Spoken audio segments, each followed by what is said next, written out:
The cold was a living thing in the Bitterroot Mountains.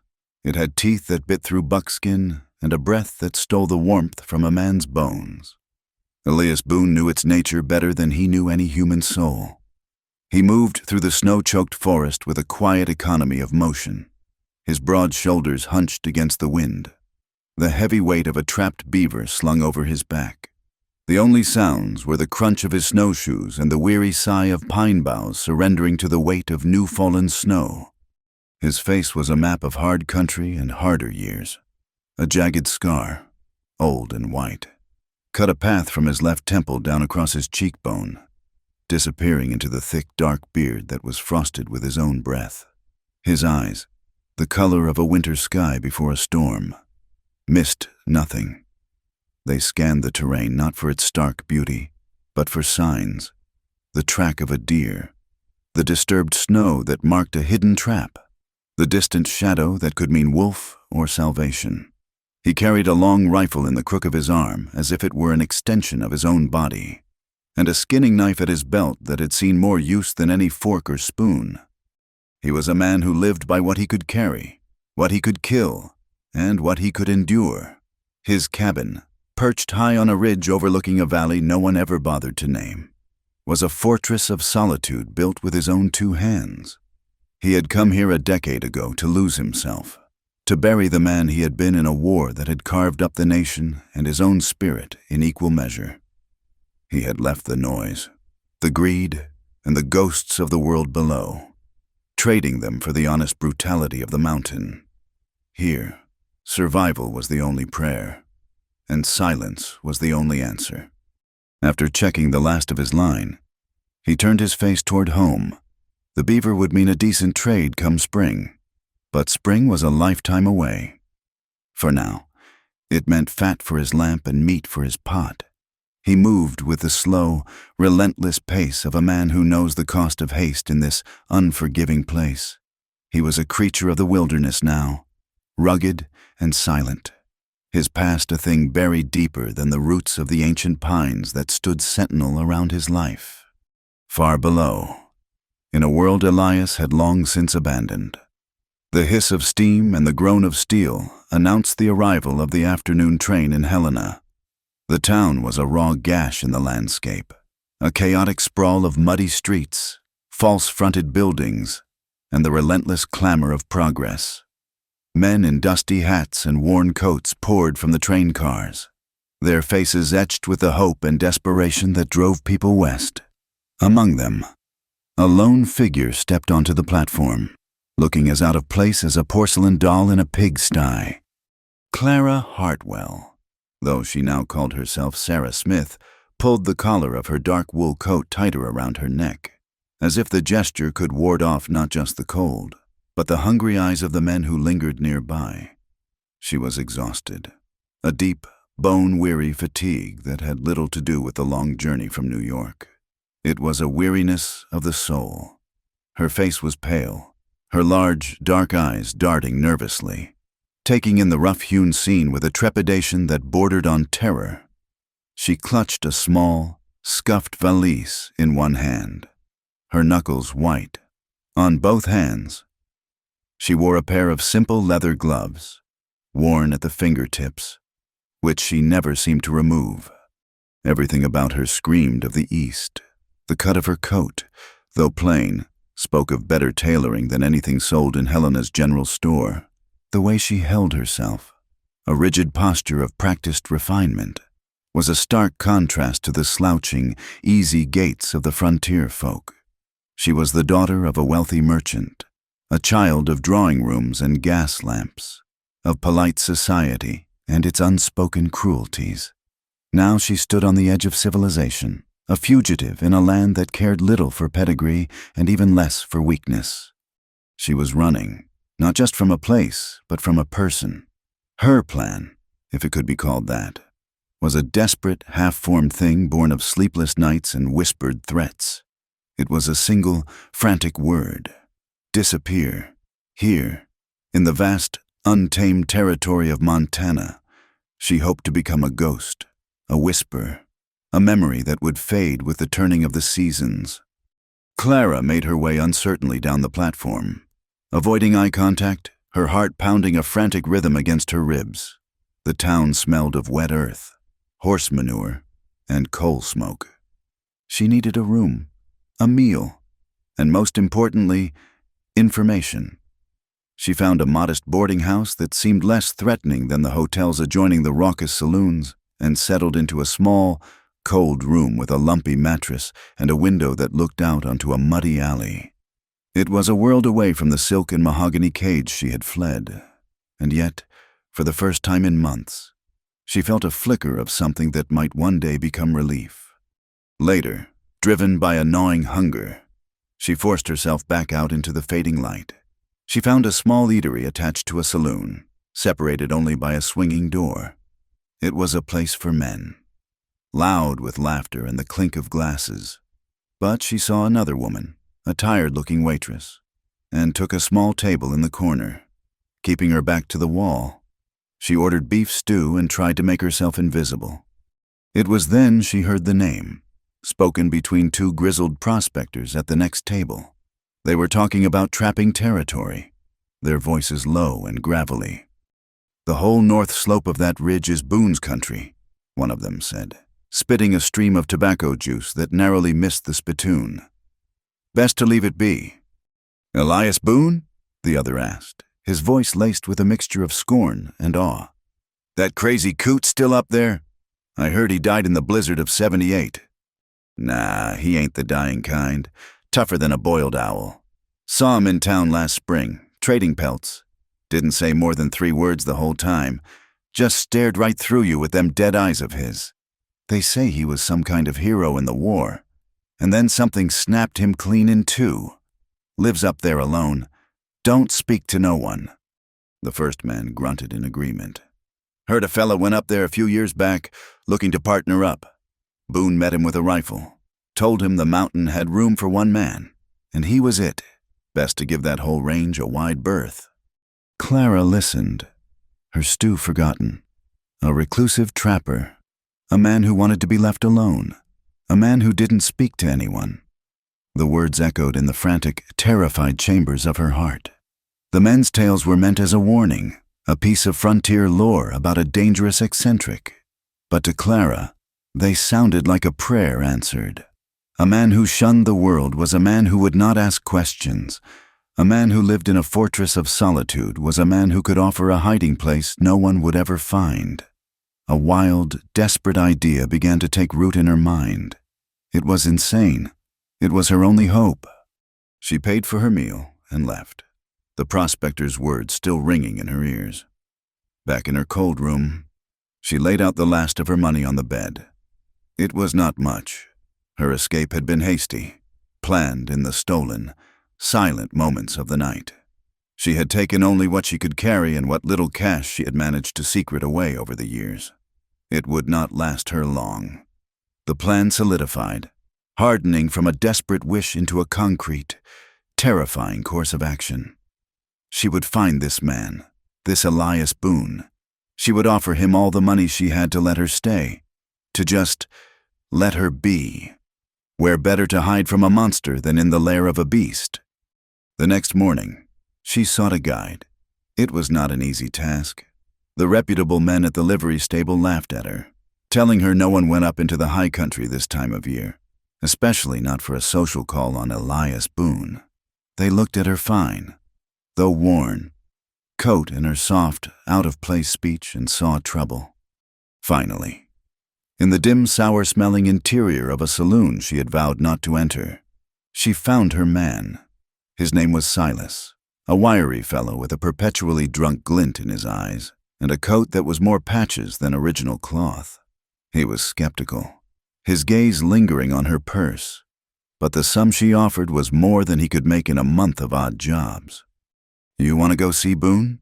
he slurred, wiping his mouth with the back of his hand. "Lady, you got a death wish? He's more likely to shoot you than say hello. I will pay you half now and half when you get me to his trail," Clara said, her voice trembling only slightly. She would not let him see her fear. "You do not have to take me to his door. Just close." Silas stared at her for a long moment, then shrugged, a greedy light flickering in his bleary eyes. Your money, your funeral. The journey began the following dawn. The air was thin and sharp, and the sky was a sheet of pewter. The trail started wide enough for a wagon, but soon narrowed to a treacherous path that clung to the side of the mountain. The farther they climbed, the more the world fell away, replaced by a dizzying panorama of jagged peaks and snow-dusted forests. Silas, sobered slightly by the cold, led the way with a pack mule, grumbling under his breath about crazy city women. Clara struggled to keep up. Her city boots were not made for this terrain, and her lungs burned with the effort of breathing the high-altitude air. But she did not complain. She pushed onward, driven by a fear far greater than the physical hardship. With every step that took her higher into the wilderness, she felt the grip of her past loosening, its long shadow shrinking behind her. By the second day, the weather turned. The pewter sky darkened to a bruised purple, and a wind began to howl through the pines, carrying the first stinging flakes of snow.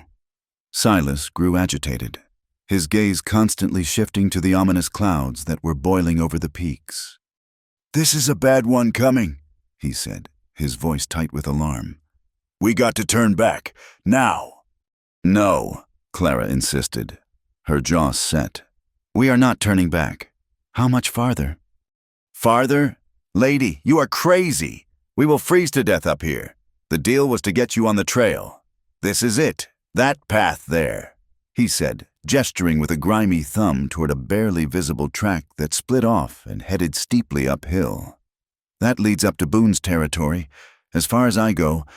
He began to unload her valise from the mule. Panic seized her. "But you cannot leave me here. I paid you."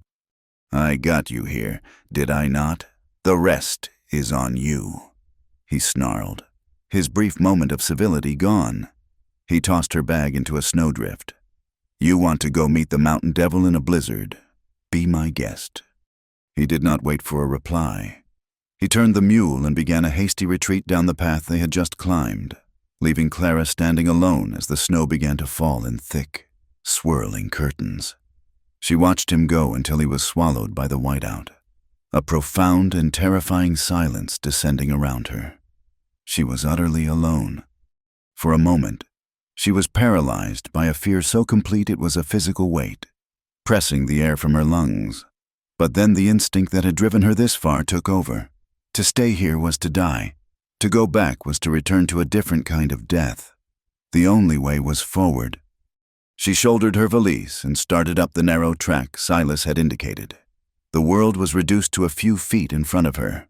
The wind shrieked, tearing at her clothes and filling the air with a blinding cascade of snow. She lost the trail within minutes, stumbling through deep drifts, her sense of direction gone. Every tree looked the same, every shadow a trick of the eye. The cold was a physical blow now, seeping through her coat, her dress, her very skin, until it felt as if her bones were turning to ice. Her thoughts became disjointed, a jumble of fear and memory. The image of a handsome face, twisted in rage, the sharp, sickening pain, the click of a key in a lock. She stumbled, falling to her knees, the snow shocking her skin through her torn skirt. She pushed herself up, her gloved hands raw, and kept going, onward, upward, to the man who did not speak. Hours passed, or maybe it was only minutes. Time had lost its meaning. There was only the snow, the wind, and the relentless, crushing cold. Her body was screaming in protest. Her legs felt like lead. Her breath came in shallow, ragged gasps. Finally, her strength gave out. She tripped over an unseen root and did not have the will to get up. She curled into a small ball at the base of a massive pine tree, her body shaking uncontrollably. The shaking eventually subsided, replaced by a strange, peaceful numbness. The world softened at the edges, the howling wind fading to a distant hum. She thought she saw her mother's face, smiling from a long time ago. She closed her eyes, surrendering to the vast, white silence. Elias found her near his southernmost trap line. He had seen the disturbance in the snow from a distance, the unnatural heap of dark wool against the pristine white. His first thought was a bear cub, separated from its mother and frozen. He approached with caution, rifle ready. It was a woman. He stopped, a low growl of annoyance rumbling in his chest. A woman, here, in his territory. He stared down at the still form, half buried in the snow. She looked small and fragile, her face ashen, her lips a faint blue. He could see she was from the city. Her clothes, her soft, useless boots. What in God's name was she doing up here? His first, hard instinct was to turn and walk away. The mountain had its own laws. It took what it wanted. It was not his business. She had been foolish enough to come here. She could face the consequences. He had not invited her. He had not asked for this complication. His life was stripped bare for a reason. There was no room in it for this. He took a step back, ready to leave her to her fate, but he hesitated. He saw the faint flutter of her eyelashes, a tremor so small it was almost imperceptible, a flicker of life. He cursed, the sound harsh in the still air. He had seen enough death in his life. He had caused his share of it. But to leave this woman to freeze, when she was not yet gone. With a sigh of profound resentment, he knelt. He brushed the snow from her face. Her skin was like ice, but when he pressed his fingers to her neck, he felt a weak, thready pulse. She was burning with fever. He looked around, at the miles of empty, snow-covered wilderness. Leaving her was a death sentence. He swore again, a long, bitter stream of profanity directed at the sky, at the woman, at the God he no longer believed in. Then, with a grunt of effort, he scooped her into his arms. She was lighter than he expected, a bundle of wet wool and cold bones. He adjusted her weight, settled her against his chest, and began the long, arduous trek back to his cabin. She was a problem, a complication, a piece of the world below that had washed up on his shore, and he already wished he had left it to the tide. He laid her on the spare cot in the corner of the cabin, a simple frame with a straw-stuffed mattress he kept for. He was not sure what for anymore. He worked with a rough efficiency, removing her soaked coat and boots, his movements brisk and impersonal. He was careful to touch her as little as possible, handling her as he would a fragile, unwanted piece of cargo. He covered her with a thick wool blanket and a heavy buffalo hide, then stoked the fire until it roared in the stone hearth, casting dancing shadows on the log walls. He stood over her for a moment, his arms crossed over his chest, a scowl etched onto his face. Her breathing was shallow, and a low moan escaped her lips. "Damn fool city girl," he muttered to the quiet cabin. "Whatever trouble you are running from, you brought it to the wrong place." He turned away, busying himself with sharpening his knife, the rhythmic scrape of steel on stone a familiar comfort in the unsettling silence. "You better be gone come the thaw," he grumbled to himself. "Gone before it even thinks about it." Days bled into one another. The blizzard raged outside, sealing the cabin in a world of white. Elias tended to her as one might a sick animal, with a detached, grudging sense of duty. He forced broth and lukewarm water between her chapped lips. He kept the fire blazing. He sat in his chair across the room, watching the rise and fall of her chest, waiting. On the third day, her eyes flickered open. They were dark and dazed, struggling to focus. She stared at the rough-hewn ceiling beams. Then her gaze slowly traveled around the small, sparse cabin, finally landing on him. He sat hunched by the fire, a formidable shadow of a man. Fear, sharp and primal, flashed in her eyes. She tried to speak, but her throat was raw. It came out as a dry, rasping whisper. "Thank you." Elias did not move from his chair. He just stared at her, his expression hard and unreadable. The silence stretched, thick and heavy. Finally, he spoke, his voice a low rumble. "Rough from disuse. Do not thank me. Just get well and get gone." He pushed himself to his feet and walked over to the hearth, turning his back on her. "And stay back, city girl. This ain't no place for you." Clara flinched. It was not a startle from the harshness of his tone. It was a sharp, involuntary recoil, a pulling in of her entire body, as if she were bracing for a blow. Her eyes squeezed shut, and her hands clenched the blanket at her sides.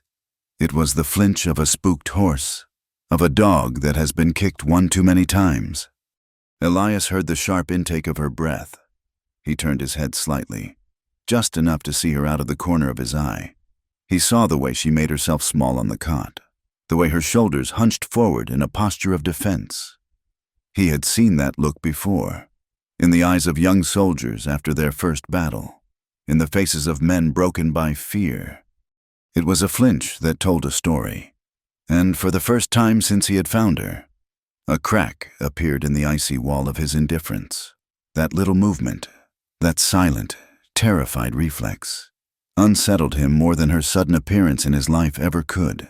He turned back to the fire, but he was no longer seeing the flames. He was seeing her, and for the first time, he wondered not just what she was doing on his mountain, but what horrors she had left behind. The fever broke like a storm passing, leaving behind a landscape of profound weakness. Clara woke to the low crackle of the fire and the scent of pine smoke and brewing coffee. For the first time, the world was not a dizzying blur. She pushed herself up onto her elbows, her head swimming, and saw him sitting at a rough-hewn table, cleaning his long rifle with a practiced, methodical calm. He did not look at her, but she knew he was aware of her every movement. Her body ached with a deep, settled soreness, but the shivering and the fire behind her eyes were gone. A wave of gratitude, so powerful it was disorienting, washed over her. This grim, silent man had saved her life. He had brought her in from the snow, tended to her fever, and asked for nothing. The need to repay him, to show him she was not merely a burden, was a sharp and urgent thing. Slowly, she swung her legs over the side of the cot. A sharp, searing pain shot up from her left ankle, and she gasped, biting her lip to stifle the sound. She had twisted it badly in her desperate flight through the forest. She pressed a hand to her side, where a deep bruise throbbed in time with her pulse. She forced herself to stand, leaning heavily on the log wall, her breath coming in short, sharp bursts. Elias stopped his work. He did not turn, but the sudden stillness of his hands on the rifle was more commanding than any word. "Stay put," he rumbled, his voice scraping the silence. "You are too weak." "I can help," she said, her own voice a reedy whisper. I can cook." He made a sound that was not quite a laugh, a low, humorless grunt. "There is jerky and hardtack. The coffee is boiled. Nothing to cook." Ignoring him, she took a tentative, limping step toward the hearth, where a pot of coffee sat warming near the flames.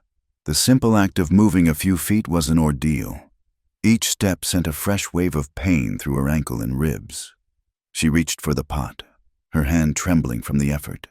As she did, the sleeve of the plain wool shirt he must have found for her, likely one of his own, cut down and clumsily stitched, slid down to her elbow. For a moment, the skin of her forearm was exposed in the firelight. It was a canvas of ugly, mottled bruises, a constellation of purples and sickly yellows that stood out in stark relief against her pale skin. One mark, a deep, circular bruise on her wrist, looked horribly like the print of a thumb, pressed down with brutal force. Elias saw it. She knew he did. He had finally turned his head, and his gaze, sharp as a shard of ice, fell upon her arm. His eyes narrowed almost imperceptibly. It was a hunter's look, the look of a man who sees not just the thing itself, but the story behind it. He saw that the bruises were not the random scrapes and bumps of a fall in the snow. They were deliberate. They were patterned. Clara quickly pulled the sleeve back down, her face flushing with a hot, terrible shame. She felt exposed, as if he had read the most private, sordid page of her history. She expected a question, a comment, a look of revulsion or pity. He gave her none of those things. He simply turned back to his rifle, his expression unreadable, and resumed cleaning the barrel as if he had seen nothing at all. He asked no questions. But his silence was no longer empty. It was heavy with knowledge. She sensed, with a certainty that chilled her to the bone, that he saw far more than he ever let on.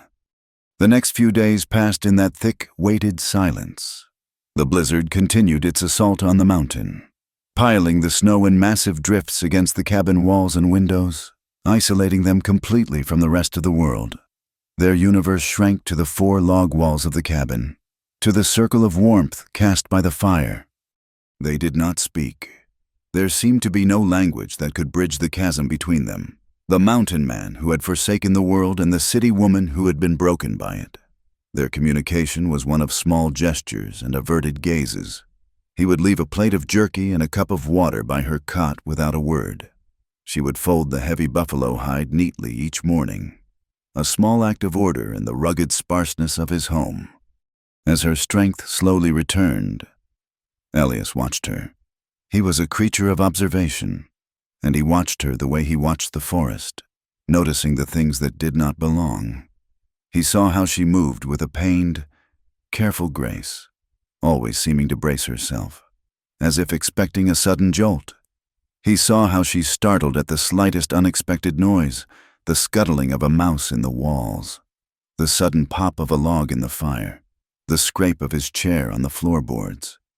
She would jump, her eyes wide with a fleeting, animal terror, her hand flying to her throat before she managed to compose herself. It was the movement of someone who had learned that sudden sounds were often the prelude to pain.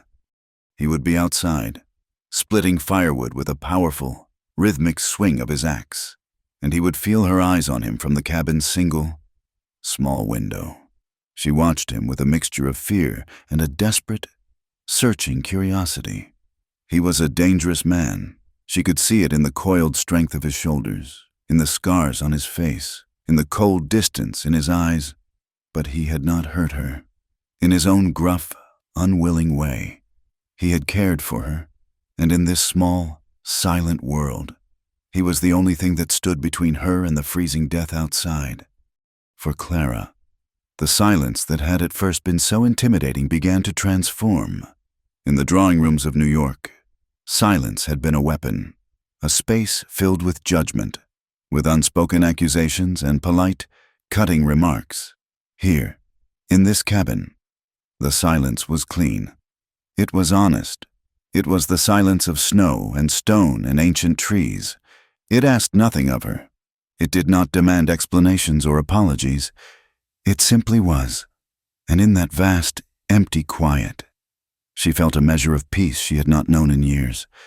She began to trust the silence, and by extension, the silent man who inhabited it with her.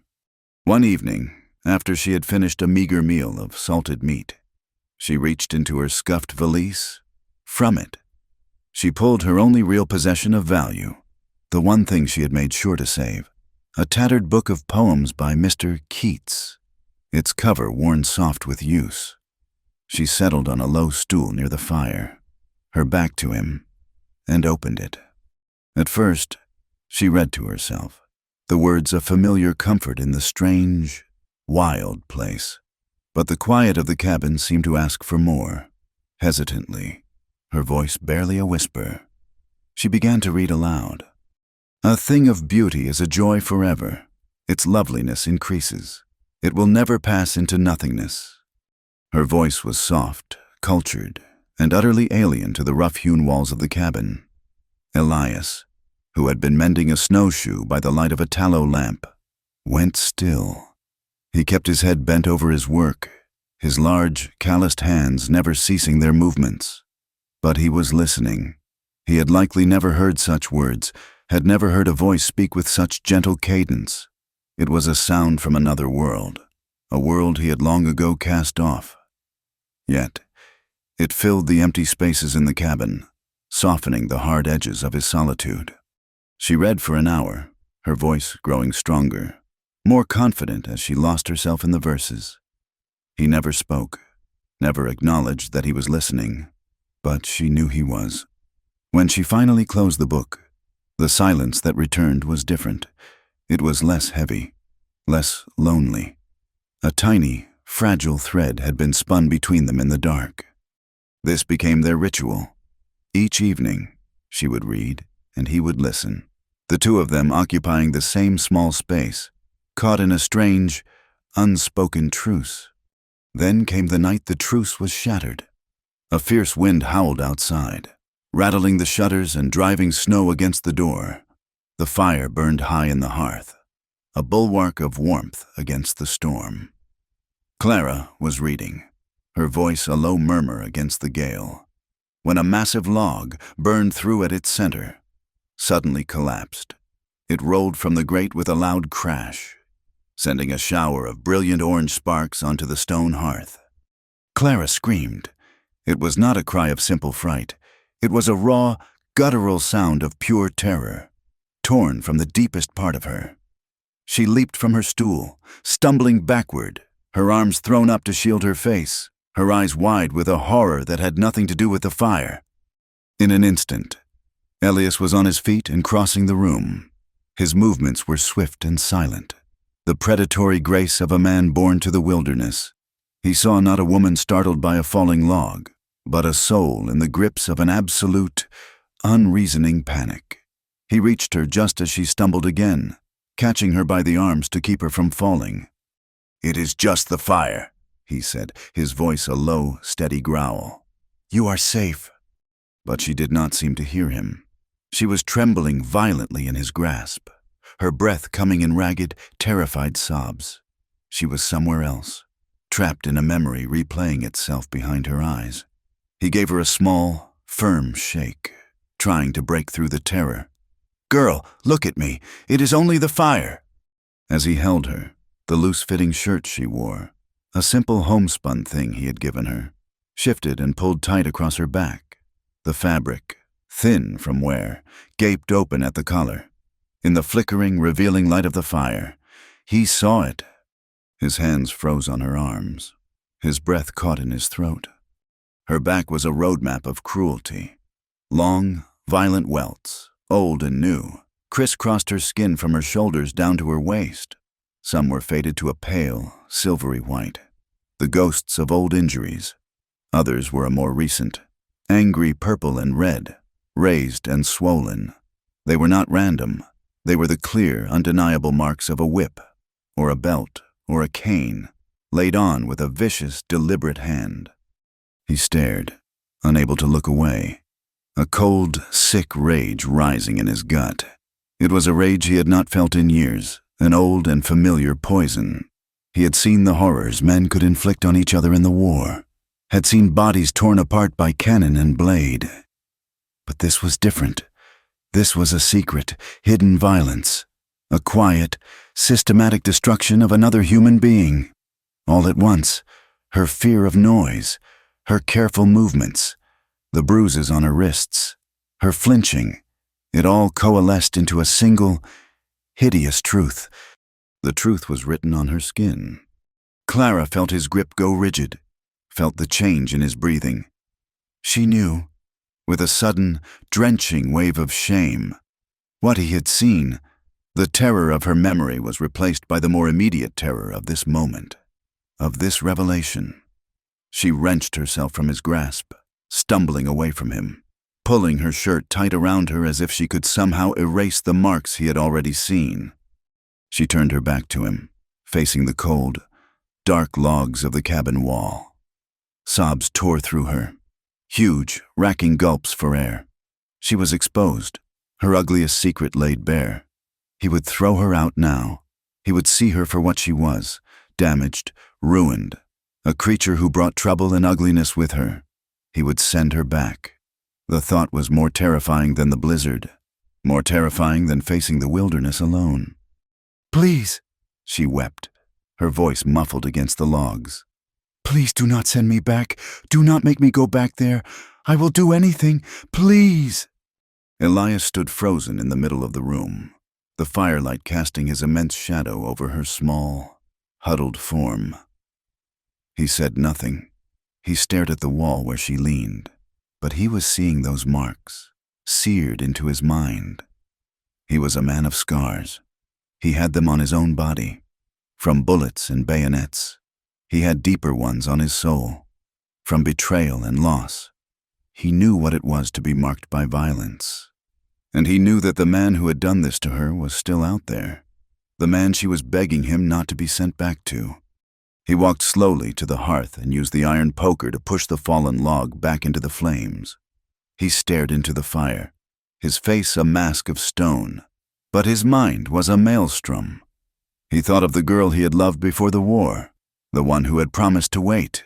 He thought of his return, scarred and changed, to find her married to a wealthy merchant, her family having decided he was no longer a suitable match. He thought of the rage, the fight, the man he had nearly killed, the reason he had fled to this mountain in the first place. He understood the cruelty of polite society, the violence that could hide behind wealth and power. Clara's sobs subsided into quiet, desperate whimpers.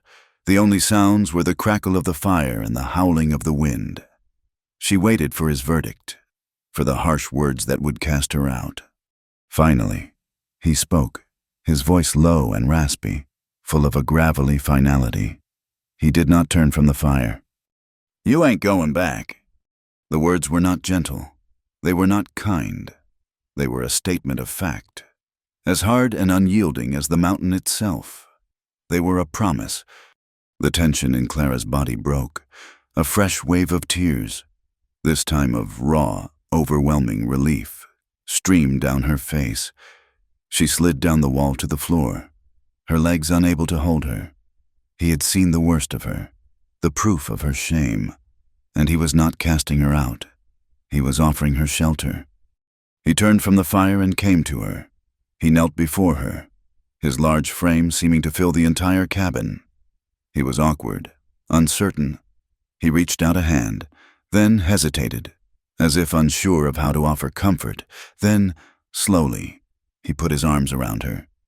She collapsed against his chest, clutching the rough fabric of his shirt, and cried out all the fear and pain she had held inside for so long. He held her, stiffly at first, his body rigid and unused to such contact.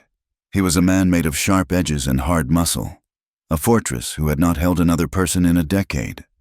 But as she wept against him, he felt the fragile tremor of her body, the smallness of her in his arms, and something inside him, something he thought long dead and buried, shifted. His arms, which had only known how to hold a rifle, how to set a trap, how to fight, slowly wrapped tighter around her.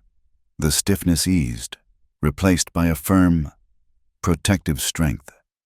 He held her not as a man holds a woman, but as a mountain shelters a broken bird from a storm. He rested his cheek against the top of her head, closed his eyes, and listened to the sound of her breathing slowly evening out. A small, fragile life in the fortress of his arms.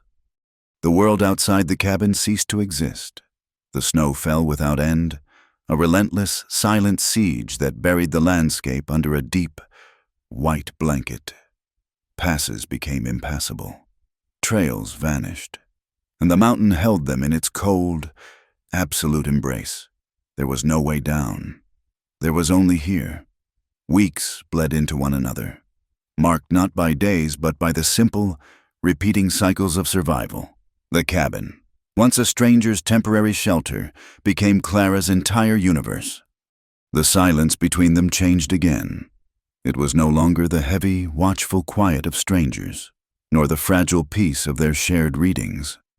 It evolved into a working silence, the comfortable quiet of two people engaged in a common purpose. The unspoken agreement was simple: to live, they must work. And so, Clara worked. She began by helping him with the wood. At first, her gloved hands, soft despite their calluses from her frantic escape, could barely manage the weight of a single log. But she persisted. Every day, she would follow him to the woodpile, her limp less pronounced now, and carry what she could. The cold bit at her cheeks, and the effort made her ache in muscles she never knew she possessed. But there was a clean, honest pain in the labor that felt like a purification. They fell into a rhythm. Mornings were for checking the trap lines he kept close to the cabin.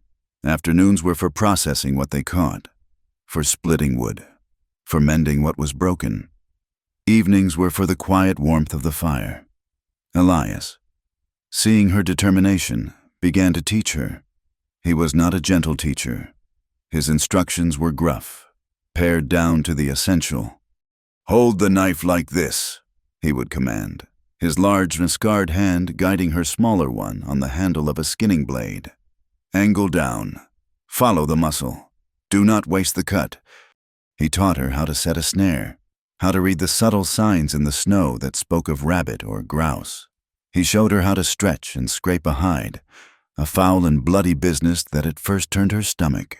But she watched his hands, the surprising dexterity in their rough strength, and she mimicked his movements. He gave her a small beaver pelt to practice on, and though her first attempt was clumsy, a ragged thing of uneven cuts, he did not criticize. He simply took it from her, found the mistakes, and showed her again. He began to watch her differently. The caution was still there, a wariness that was as much a part of him as the scar on his face. But beneath it, a grudging admiration began to grow.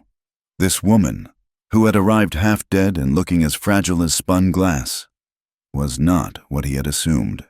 He saw the flicker of stubborn fire in her eyes when a task was difficult. He saw the way she gritted her teeth against the pain in her ankle, but refused to stop working. She did not complain. She did not weep. She endured. She was stronger than she looked, stronger than any of the perfumed, corseted women he remembered from the world below. There was a core of steel in her, hammered into shape by whatever horrors she had fled. He recognized it because he had one just like it inside himself. As the physical space between them narrowed through their shared tasks, Clara grew bolder. The evenings by the fire, once filled only with the sound of her reading and the crackle of logs, now sometimes held a question.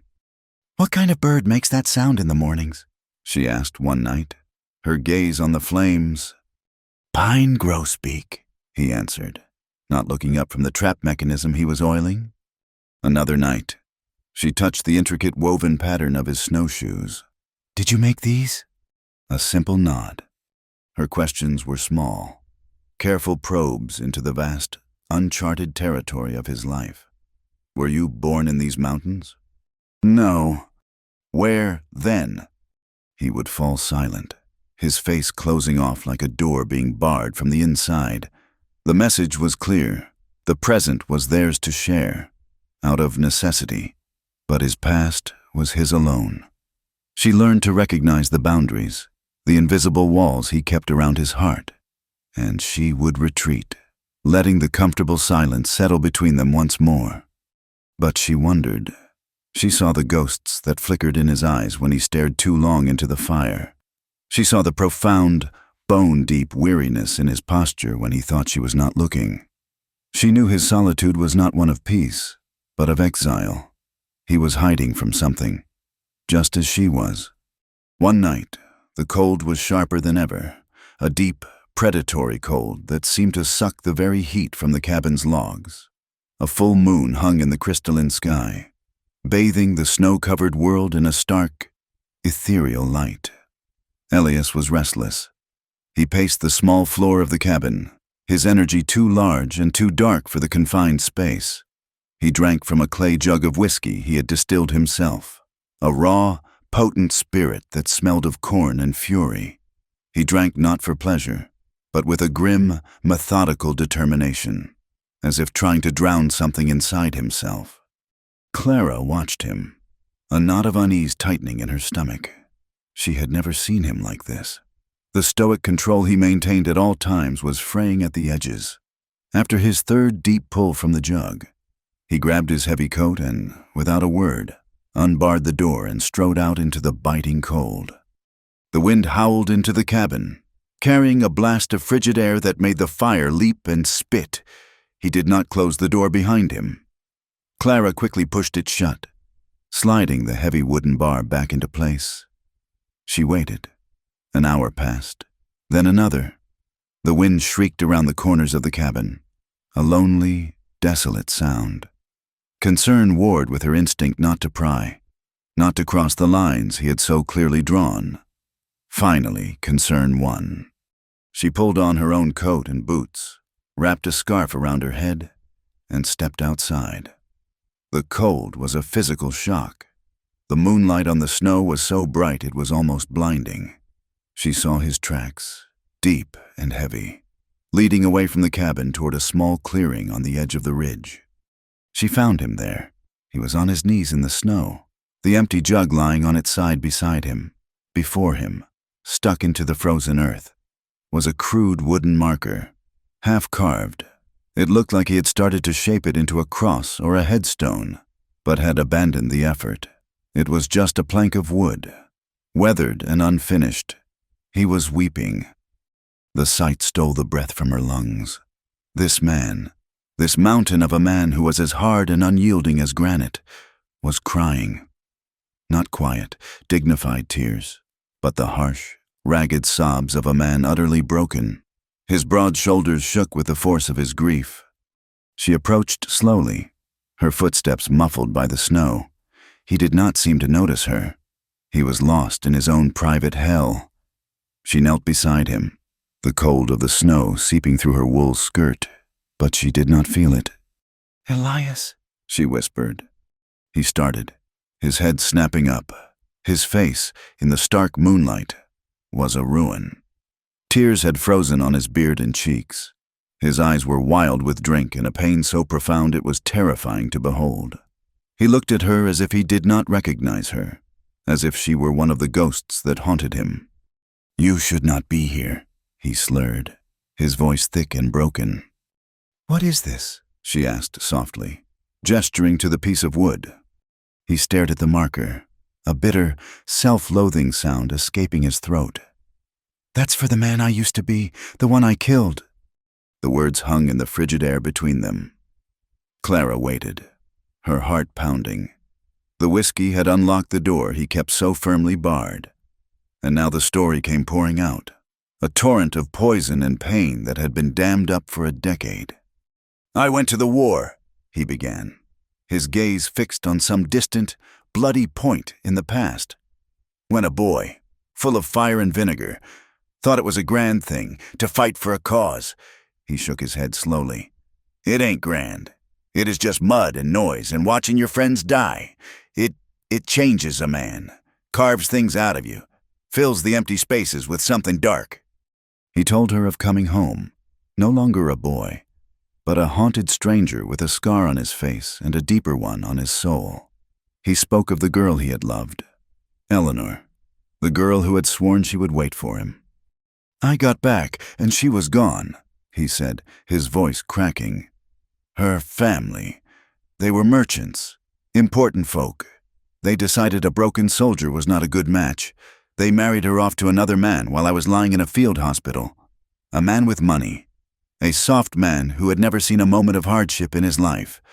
Clara could picture it, could feel the sharp, bitter sting of that betrayal. "I went to him," Elias continued, his voice dropping to a low, dangerous growl. "I was not thinking. I was just full of rage.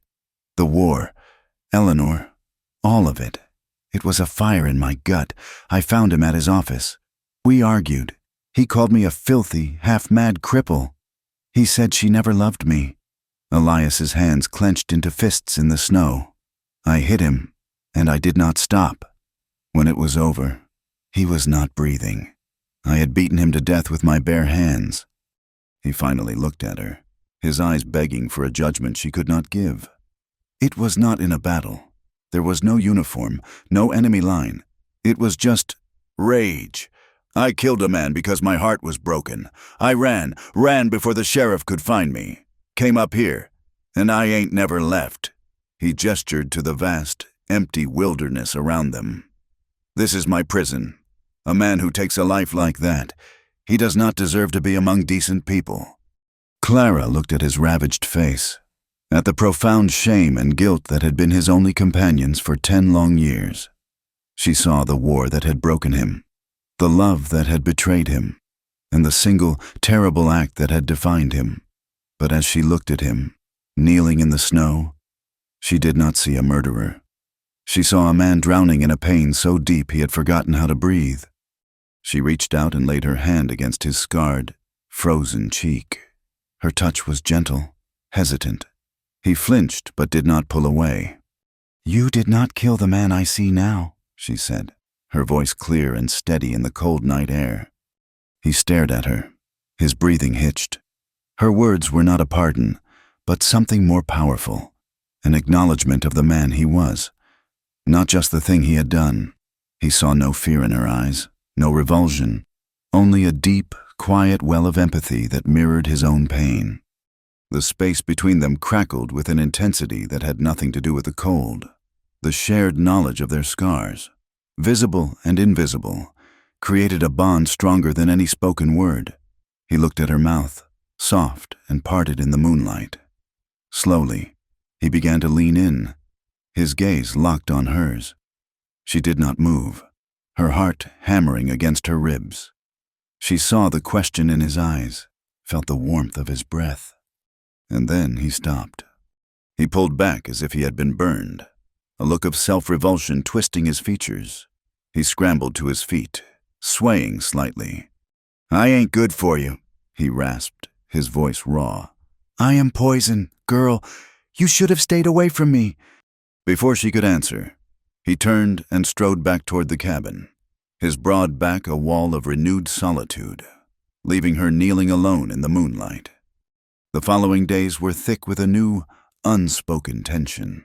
The near kiss, the raw confession, hung between them, a ghost in the small cabin. They went back to their rhythm, but it was different. There was an awareness now, a magnetic pull they both fought to ignore. The illusion of their sanctuary was shattered a few days later. Clara was inside, kneading a crude dough made from their dwindling flour supply, when she heard a terrified bleating from the small lean-to where Elias kept a single, hardy goat named Patience. It was followed by a low, guttural snarl. Before she could even cry out, Elias moved. He grabbed the rifle from its pegs by the door in a single, fluid motion and was outside in a heartbeat. Clara rushed to the window just in time to see a large, gray wolf, its teeth sunk into the goat's shoulder, trying to drag it from the shelter. The goat struggled, its cries high and panicked. A deafening crack echoed through the mountains as Elias fired. The wolf jolted, released the goat, and collapsed in a heap on the snow, a dark stain spreading rapidly around it. Elias lowered the rifle, his face grim. He went to the goat, which was bleeding heavily but still on its feet. He examined the wound with a practiced eye, then returned to the cabin to fetch a pot of hot water and some clean rags. The incident, over in seconds, left them both shaken. It was a brutal reminder of their vulnerability, of how thin the walls of their cabin truly were against the savagery of the wilderness. The peace they had built was a fragile thing, easily torn apart by teeth and claws. That afternoon, Elias worked with a grim, furious energy. He dragged the wolf's carcass into the woods. Then he began reinforcing the cabin. He used the last of his spare lumber to strengthen the door, to board up the small cracks between the logs where the wind sometimes whistled through. He spent hours reinforcing the roof of the goat's lean-to. He was not just making repairs. He was building a fortress. Clara watched him, knowing that his fear was not for himself, or even for the goat. He was protecting her. That night, the violence of the day crept into Clara's dreams. She was back in New York, in the locked room. The face of her fiancé, handsome and cruel, loomed over her. The sound of the wolf's snarl became his voice, whispering threats. She felt the sting of a blow, saw the door being bolted shut. She screamed, a real, throat-tearing scream that echoed in the small cabin. "Elias!" She woke with a gasp to find him beside her cot, his hand on her shoulder. The moonlight filtering through the small window illuminated his worried face. "You are dreaming," he said, his voice low and steady. "You are safe." But the terror of the dream still clung to her like a shroud. She was trembling, her heart racing. "He was here," she whispered, tears streaming down her face. This time, when he reached for her, she did not collapse against him in a heap of tears. She clung to him. She wrapped her arms around his neck and buried her face in the solid warmth of his chest, seeking an anchor in the storm of her memory. And this time, he did not hold her stiffly. He did not let go. He sat on the edge of her cot and pulled her fully into his embrace, his arms wrapping around her with a fierce, protective certainty. He held her head against his shoulder, one hand stroking her hair, murmuring low, meaningless words of comfort. She was no longer just a burden he had rescued, and he was no longer just her grim savior. They were two survivors, adrift in a vast wilderness, inside and out. As he held her, her trembling slowly subsided. She did not feel fragile in his arms. She felt found. He felt the sharp angles of her body pressed against his, the frantic beat of her heart slowing to match his own steady rhythm. Their bodies fit together, not with the ease of lovers, but with the stark, perfect alignment of two broken things finding, in each other, a way to be whole again. He did not move from her cot for the rest of the night. After her trembling subsided, he simply held her as she fell into a deep, exhausted sleep, the first truly peaceful sleep she had known since leaving New York. He sat there, a silent sentinel in the moonlight, feeling the fragile weight of her in his arms, a warmth spreading through his chest that had nothing to do with the fire. It was a terrifying feeling, this thawing of a heart he had so long believed to be frozen solid. He was a man who had built his life on the principle of solitude, and now the walls were crumbling. The days that followed were charged with a new and potent awareness.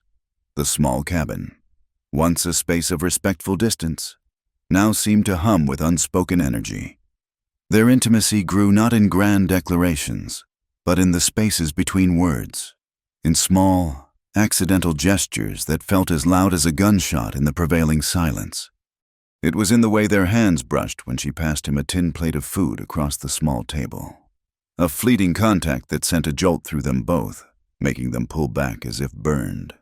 It was in the moment he returned from checking the traps, his beard crusted with ice, and she met him at the door with a steaming cup of coffee already poured, their eyes meeting over the rim for a moment longer than was necessary.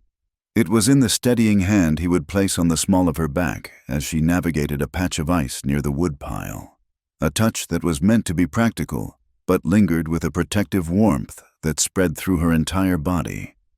They worked side by side, chopping wood for the insatiable fire.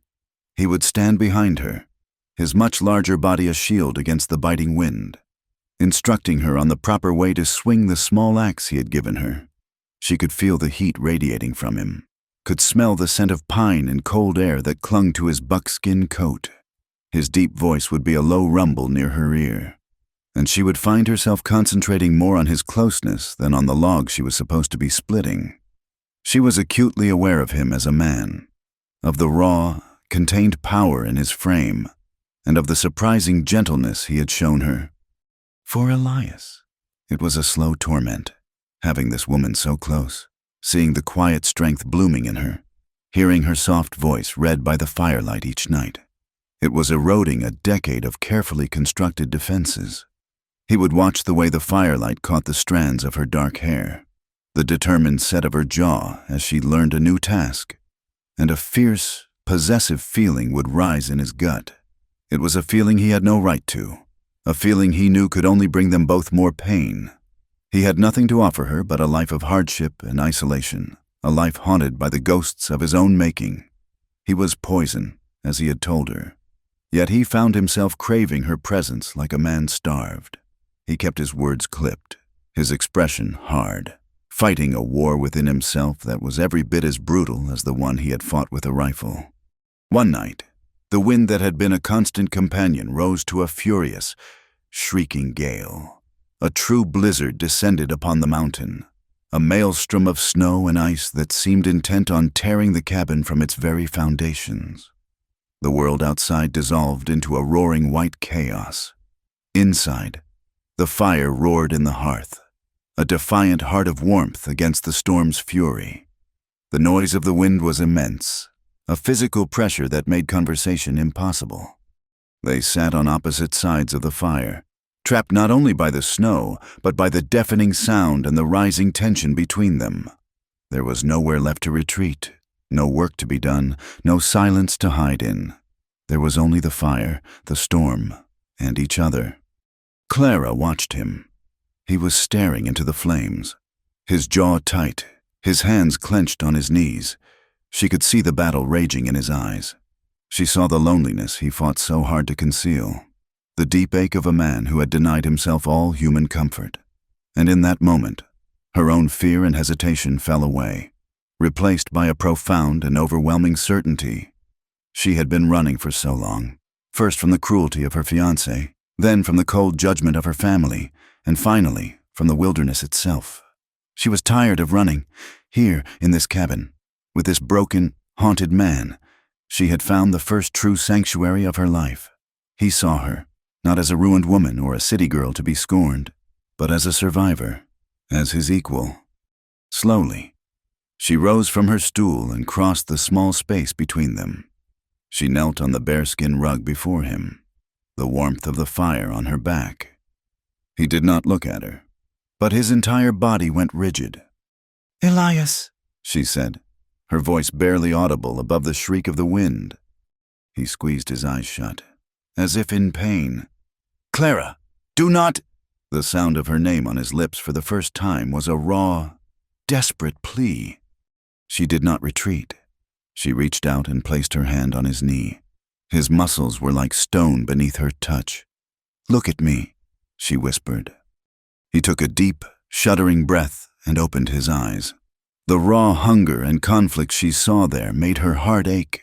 She saw a man on the precipice, terrified of falling. She gave him a small, sad smile. She knew what it was to be afraid. She leaned forward, her movement slow and deliberate, and pressed her lips to his. His mouth was firm, tasting of whiskey and cold air. For a moment, he remained perfectly still, a man of iron, resisting. Then, with a low groan that seemed torn from the depths of his soul, he surrendered. His hand came up to cup the back of her head, his fingers tangling in her hair as he kissed her back. It was not a gentle kiss. It was a kiss of desperation, of starvation, of a decade of loneliness pouring out in a single, devastating torrent. It was the kiss of a drowning man finding air. He pulled her onto his lap, his arms wrapping around her as if he meant to fuse her to him, to never let her go. The kiss was raw, hungry, and filled with an aching restraint that spoke of a deep, unspoken pain in them both. He broke away, resting his forehead against hers, their breath mingling in ragged gasps. "I will hurt you," he rasped, his voice thick with emotion. "I break everything I touch."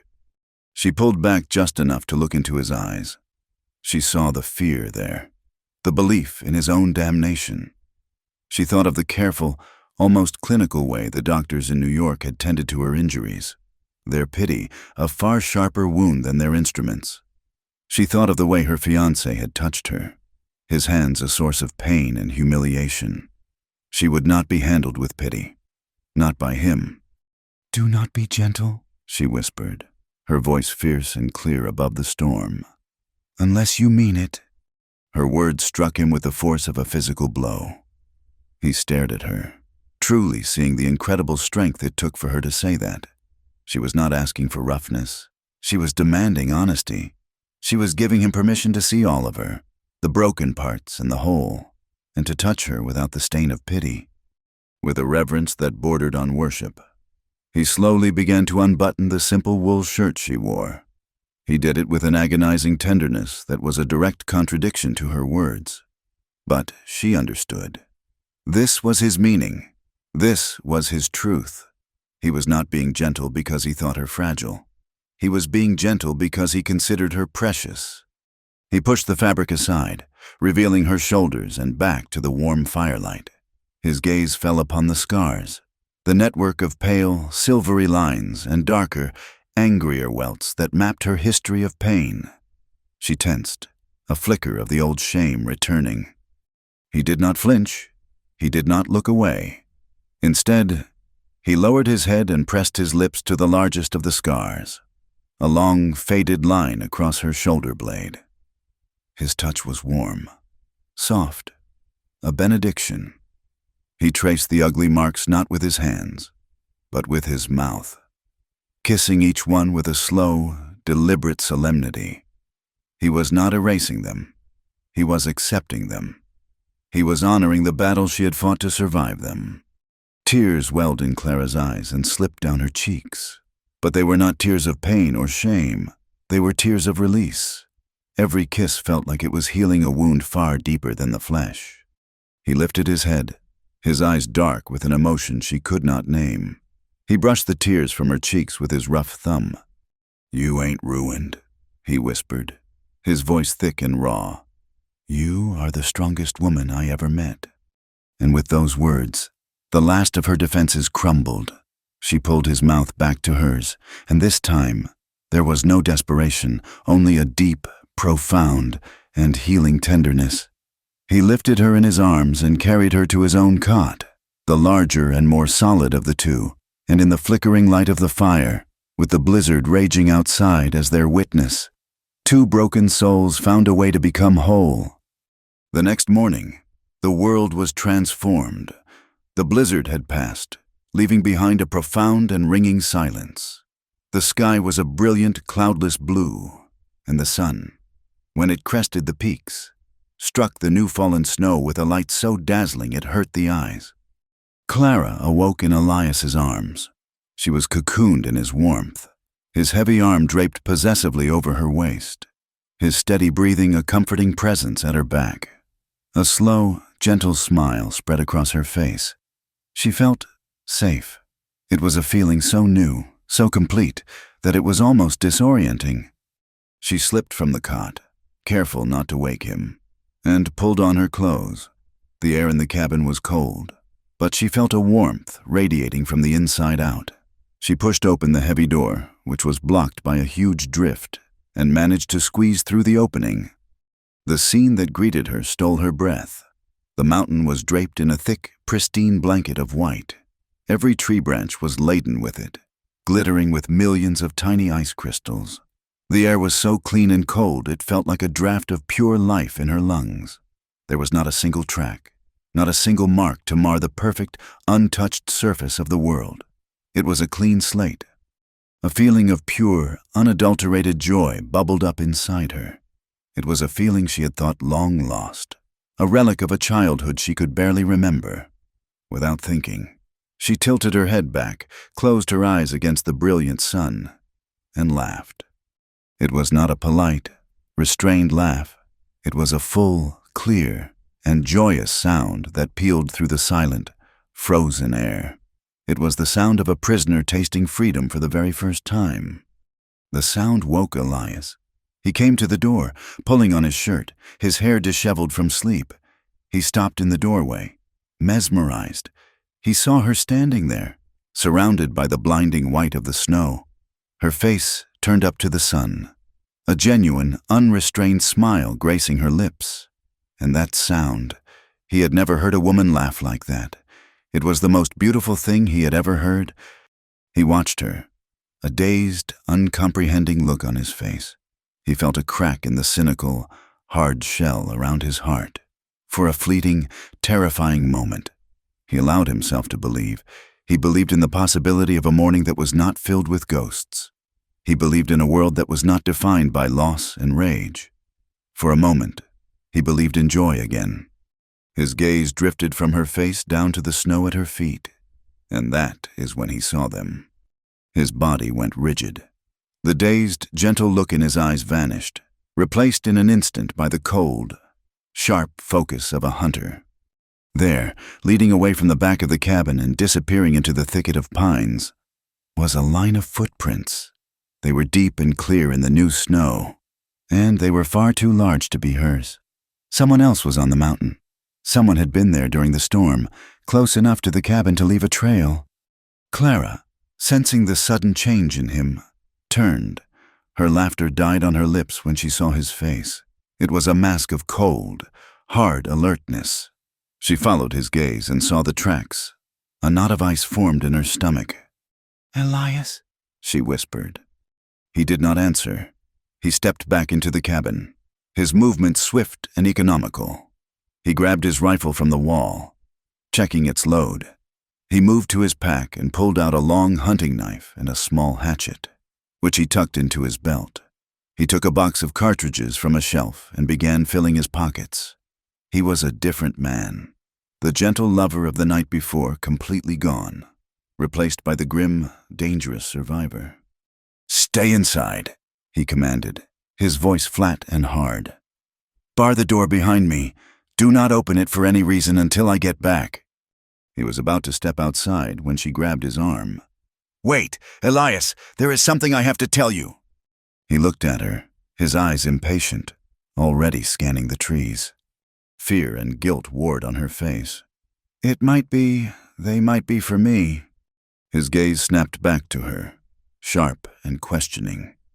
With trembling hands, she went to her small valise, which she kept tucked under her cot. She fumbled with the clasp, her fingers clumsy with dread. She pulled out a folded piece of paper, its edges worn from repeated handling. She held it out to him. He took it, his eyes never leaving her face, and unfolded it. It was a sheet of expensive stationery, the kind used by wealthy men in the city. The handwriting was a cold, elegant script. It was not a long letter. It read, "Clara, you have made a grave error. An embarrassment to the family name will not be tolerated. An associate of mine, a Mr. Reed, a man of particular talents, is being dispatched to retrieve you. Cooperate with him fully. If you do not, he has instructions to ensure you never cause such trouble for anyone again. Your compliance is not a request. Your father." Elias read the letter twice, his expression hardening into granite. He looked up at Clara, who was pale and shaking. "Your family?" he asked, his voice dangerously quiet. "My father, he is a powerful man," she whispered, tears welling in her eyes. "He values his reputation above all else. My fiancé, what he did, it was a scandal.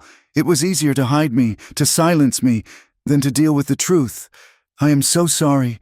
Elias, I never should have brought this to you." He crumpled the letter in his fist. "This is not your fault," he growled. He looked back out at the footprints. "He has a good start on me." He looked at Clara, and she saw a look in his eyes she had never seen before, a cold, lethal fury. "They ain't taking you." He went outside, and this time she did as he said, sliding the heavy wooden bar across the door, her heart hammering against her ribs. She was plunged into the dim light of the cabin, alone with the terrifying knowledge that the monster she had fled across a continent had finally found her. That night was the longest of her life. Elias did not return. She sat by the fire, a kitchen knife clutched in her hands, listening to every creak of the logs, every sigh of the wind, imagining horrors in the darkness. Just before dawn, she heard a sound at the door, a soft, specific knock, 3 quick taps, then 2 more, a signal he must have just invented. She scrambled to the door, her hands shaking so badly she could barely lift the bar. She swung it open, and he was there. He stumbled inside, and she saw that his face was bruised and cut, and his sleeve was soaked in dark, wet blood. He leaned heavily against the wall, his breathing ragged. "Just one of them for now," he said, his voice strained. "He won't be a problem." He had killed a man for her. The thought was both terrifying and humbling. She helped him to a chair and, with trembling hands, began to tend to his wounds, her tears falling onto the bloody rags. As she worked, the first rays of the sun began to filter through the small window, and then they heard it, a sound from outside, a twig snapping. Elias was on his feet in an instant, rifle in hand, his own pain forgotten. He moved to the window, peering through a small crack in the shutter. Clara stood frozen, her blood turning to ice in her veins. They saw him then, a dark figure, moving between the trees at the edge of the clearing, circling the cabin like a predator. Elias raised his rifle, took aim, and fired a single shot into the trees just above the man's head. The crack of the gun was deafening in the morning stillness. The warning was unmistakable. The figure stopped. A voice, rough and cold, called out from the woods, echoing in the silent, snow-covered world.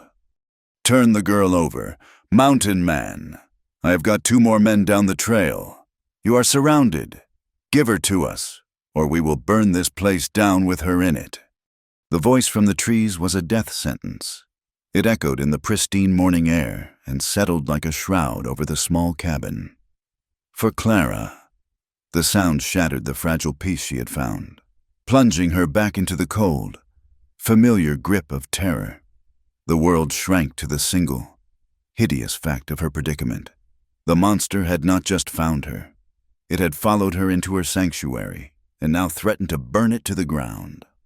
Panic, cold and absolute, seized her. Her breath came in short, ragged gasps. She looked from the boarded window to Elias's grim, blood-streaked face. He was one man, wounded, against at least 2 others. They were trapped. It was her fault. She had led this plague to his door, and now his life was forfeit because of her. The old instinct, the one that had been beaten into her for years, screamed to the surface. Capitulate, sacrifice herself, do anything to appease the violence. "Let me go," she whispered, the words tumbling out in a frantic rush. She grabbed the front of his buckskin shirt, her knuckles white. "Elias, please, you have to let me go to them. This is my fight. They only want me. If I go out, they will leave you be. You can be safe." Elias looked down at her wild, terrified eyes, and a snarl twisted his lips. It was a low, guttural sound, the sound of a cornered wolf. He grabbed her wrists, his grip firm but not painful, and pulled her hands from his shirt. "You listen to me," he growled, his voice a blade of cold iron. He gave her a small, sharp shake to cut through her panic. "Look at me, Clara." She forced her eyes to meet his. The cold fury she saw there startled her. It was not directed at her, but at the men outside, at the world that had dared to bring its ugliness to his mountain. "Ain't nobody taking you," he said, each word a stone dropped into a deep well. It was not a promise or a boast. It was a statement of absolute, unchangeable fact. "Not while I'm breathing. This is my home. You are in my home. That makes this my fight. Do you understand?" She could only nod, a fresh wave of tears blurring her vision. This man, who had asked for nothing from the world but to be left alone, was willing to die for her. The thought was so overwhelming, so terrifying, and so profoundly moving that it momentarily silenced her fear, replacing it with a fierce, burning resolve. If he would not let her sacrifice herself for him, then she would fight alongside him. "What do we do?" she asked, her voice no longer a whisper, but a strained, steady question. A grim smile touched the corner of his mouth. "We prepare." The hours that followed were a blur of grim, focused activity. They worked not as a man and a woman, but as 2 soldiers preparing a fortification for a desperate last stand. Elias, ignoring the throbbing pain in his arm and the cuts on his face, moved with a lethal efficiency that was terrifying to behold. He was no longer just a trapper. He was the soldier he had once been, a man who understood the brutal calculus of a siege. "The windows are the weak points," he said, his voice clipped and devoid of emotion. He tore planks from the spare cot and the shelves he had built, leaving only the essentials. "We need to reinforce the shutters from the inside." He handed her the hammer and a pouch of nails, and while she hammered the boards into place over the 2 small windows, plunging the cabin into a near-total darkness lit only by the fire and a single tallow lamp, he worked on the door. He braced it with the heavy table, wedging its legs against the floorboards until it was an immovable barricade. "Water," he commanded next. "Fill every bucket, every pot we have. If they try to burn us out, it is our only chance." Clara hauled buckets of snow from just outside the door, melting it over the fire, her movements frantic but purposeful. The work was a bomb, a physical act that kept the rising tide of fear at bay. With every nail she hammered, with every bucket she filled, she felt her resolve hardening. They gathered their supplies into the center of the room, away from the walls where bullets would most likely penetrate, their meager stores of jerky, flour, and dried beans, blankets and medical supplies, which consisted of little more than clean rags, a bottle of whiskey, and a needle and thread. Finally came the weapons. Elias laid them out on the floor like a surgeon arranging his instruments, his long rifle, a heavy Colt revolver, an older, single-shot pistol. He had more ammunition than she would have expected, carefully stored in oilcloth pouches. He poured powder in lead shot, his hands moving with a practiced, steady rhythm. He pushed the revolver and a pouch of cartridges toward her. "Do you know how to use this?" Clara shook her head, staring at the heavy, menacing object. "Then you learn now." He showed her, his instructions concise and clear. How to load it, how to cock the hammer, how to aim. Keeping both eyes open, he made her hold it, feel its weight, until the cold steel no longer felt so alien in her hand. "Point it at what you want to die," he said, his voice flat, "and squeeze the trigger. Do not pull it, squeeze it, and do not stop squeezing until it is empty or the thread is gone." She nodded, her throat dry. She took the revolver, her hand surprisingly steady, and tucked it into the waistband of her skirt, along with the kitchen knife she had sharpened on his whetstone. As dusk fell, a heavy snow began to fall once more, the thick, fat flakes drifting down in a silent, suffocating curtain. The world grew quiet, the sounds of their preparations ceasing. The mountain held its breath. Through a tiny peephole Elias had drilled in one of the shutters, they could see it, a single point of orange light flickering among the trees, the enemy's campfire. A silent, taunting promise of the violence to come. They sat in the dim, fortified cabin, the fire banked low to conserve wood and avoid casting too much light. The waiting was a unique form of torture. Every gust of wind sounded like a footstep. Every creak of the cabin's logs sounded like a man trying the door. Elias cleaned the wounds on his arm, his face a mask of concentration. The gash was deep, a nasty cut from a knife during his scuffle with the first man. Clara helped him stitch it, her hands moving with a newfound steadiness as she pulled the needle through his tough skin. The intimacy of the act was profound. It was a world away from the tenderness of the night before. This was a grim, necessary task, a soldier's repair, and yet as her fingers brushed against his skin, a current passed between them. He watched her face, her brow furrowed in concentration in the dim lamplight. She was terrified, he knew, but she was not broken. She was meeting this horror with a courage that humbled him. As the night deepened, he grew restless. "They are waiting for morning," he said, his voice a low whisper. "They think they have us trapped. They will get comfortable." "What are you going to do?" she asked, a new fear gripping her. "I am a hunter," he said simply, "and this is my forest. I am not going to sit in a trap and wait for the slaughter." He stood up and began to strip off his heavy outer coat, replacing it with a lighter, darker one. He smeared ash from the fireplace on his face, erasing the pale target of his skin. "No," she pleaded, her voice cracking. "You cannot go out there. They will kill you." "They will kill us both if I stay here," he countered, his logic brutal and undeniable. He came to her and took her face in his hands, his thumbs stroking her cheeks. "Bar the door behind me. I will be back before the sun." He kissed her then. It was nothing like their first kiss, and nothing like the tender passion of the night before. This kiss was hard, raw, and desperate. It was the kiss of a man going off to war, a fierce, frantic claiming, a taste of life before facing death. It was full of rage and fear and a terrible, aching love. He broke away, his eyes boring into hers. "Stay alive," he whispered. Then he was gone. Slipping out a back window he had loosened and melting into the snowy darkness like a ghost. The hours he was gone were the purest form of hell Clara had ever known. She sat with her back to the barricaded door, the heavy revolver in her lap, listening. The silence of the snow-covered forest was absolute. She strained her ears for any sound, a gunshot, a shout, a scream, but there was nothing. The nothing was worse than any noise. She imagined him lying dead in the snow, his warmth seeping into the frozen ground. She imagined the men coming for her, breaking down the door, finding her alone. She did not pray. She did not know who to pray to anymore. She just held the gun and waited. Just as the first hint of gray light began to soften the edges of the night, she heard the signal at the back window. 4 quick taps.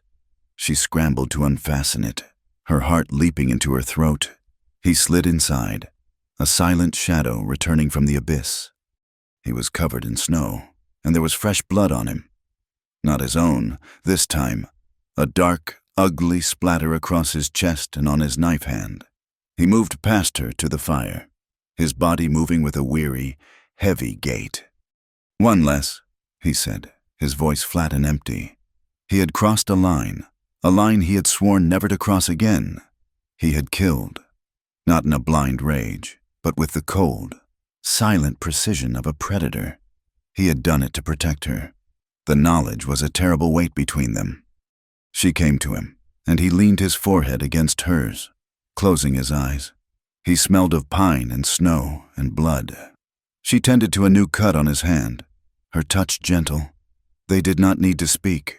Their world was now reduced to this single, brutal imperative: survive the day. The attack came with the full light of morning. It did not start with a shout or a warning.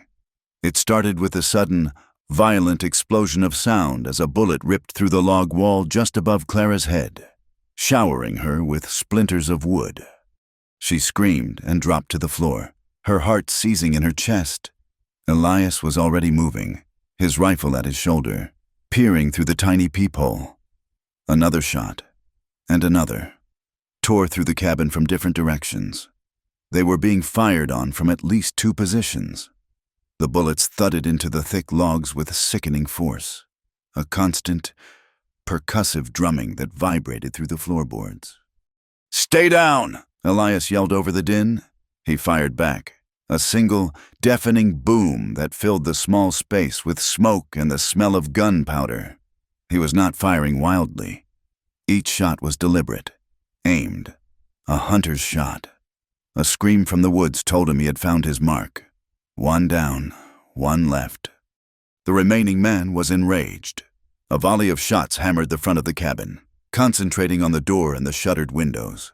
Wood splintered, and a tin pot on a shelf flew across the room, punctured by a stray bullet. Clara, huddled behind a stack of firewood, felt a terrifying sense of helplessness. "Clara!" Elias's voice cut through her fear. "The back window! He is trying to draw my fire while the other one gets in!"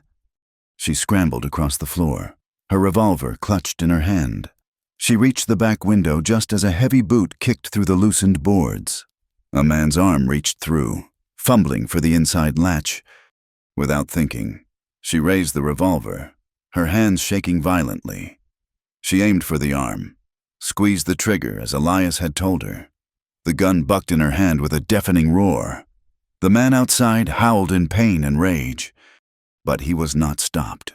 With a furious roar, he threw his shoulder against the weakened frame, and the entire window assembly burst inward in a shower of splintered wood and snow. A large bearded man, his face contorted in a mask of fury, his left arm bleeding heavily, tumbled into the room. He saw her and lunged, his eyes full of a vicious light. She tried to fire again, but he was too fast. He knocked the gun from her hand, and it skittered across the floor. He grabbed her, his powerful hands closing around her throat, slamming her back against the wall. His breath was hot and foul on her face. "You little witch," he snarled, his fingers tightening. Black spots danced in front of Clara's eyes. Her lungs burned for air. This was it, the locked room, the blows, the terror. It had all led to this moment. Her life was ending at the hands of another brutal man. But then, a white-hot rage, born of every moment of her suffering, erupted inside her. She was not the same woman who had fled New York. She had survived the wilderness. She had been seen and valued by a good man. She would not die like this. She would not. Her hand, flailing in desperation, found the hilt of the kitchen knife tucked into her skirt. With a surge of adrenaline, she drew it and plunged it with all her strength into the soft flesh of his side, just below his ribs. The man grunted, a sound of pained surprise. His grip on her throat loosened. He looked down at the handle of the knife protruding from his coat, a look of disbelief on his face. He looked back at her, his eyes wide. She pulled the knife free and stabbed him again and again, a frantic, desperate, primal act of survival. He staggered backward, his hands leaving her to clutch at his wounds. A low, gurgling sound escaped his lips. He took one more step, then his legs gave out, and he crashed to the floor, his eyes staring sightlessly at the ceiling. Clara stood, gasping for air, her throat raw. She was trembling so violently she could barely stand. She was alive. She looked down at the knife in her hand, at the man on the floor, and a wave of nausea and shock washed over her. "Elias!" A shot from the front of the cabin answered her cry. She turned just in time to see Elias stumble backward from the peephole, clutching his shoulder, his rifle falling from his grasp. The last man, seeing his partner fall, had taken his chance. Elias sank to his knees, a dark stain spreading across his shirt. The man outside, likely thinking Elias was dead, let out a triumphant yell and charged the front door. But Elias was not dead. With a groan of pain and effort, he reached for the Colt revolver at his belt, as the door burst inward under the man's weight, splintering the heavy bar. Elias fired, once, twice. The charging figure stopped dead in the doorway, a look of surprise on his face, before collapsing forward onto the cabin floor. And then silence. A profound, ringing silence, broken only by the whisper of the wind through the broken window and the drip of blood onto the floorboards. It was over. Clara stared at the two dead men, at the ruined cabin, at Elias kneeling in a pool of his own blood. The world seemed to move in slow motion. She went to him, falling to her knees beside him. "Elias!"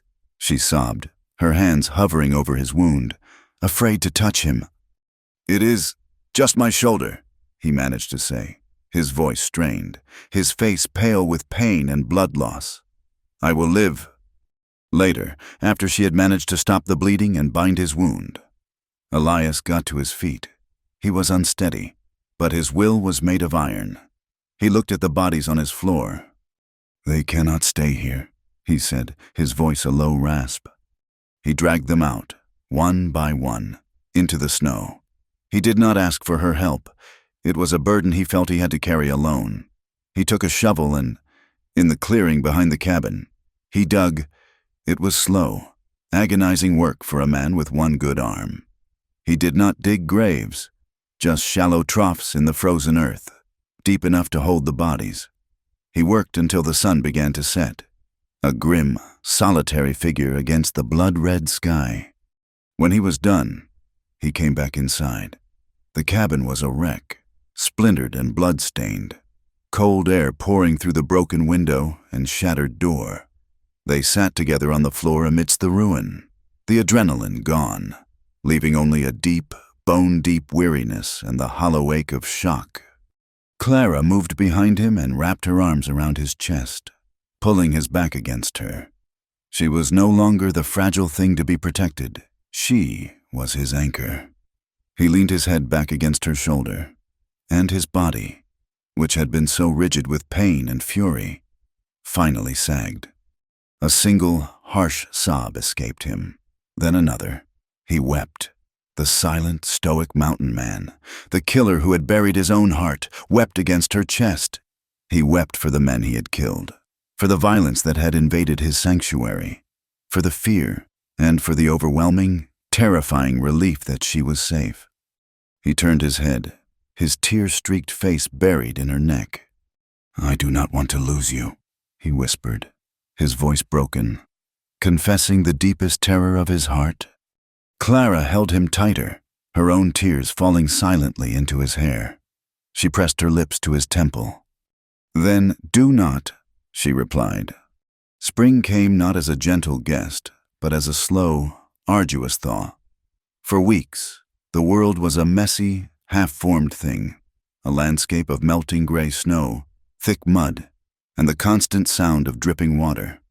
The sun, once a distant pale coin in the sky, now held a genuine warmth, and the air, for the first time in months, smelled of damp earth and the promise of new life. The mountain was waking from its long, cold sleep, and with it, so were Clara and Elias. They began to rebuild. The cabin, scarred by bullets and shattered by the forced entry, was a constant grim reminder of the violence they had endured.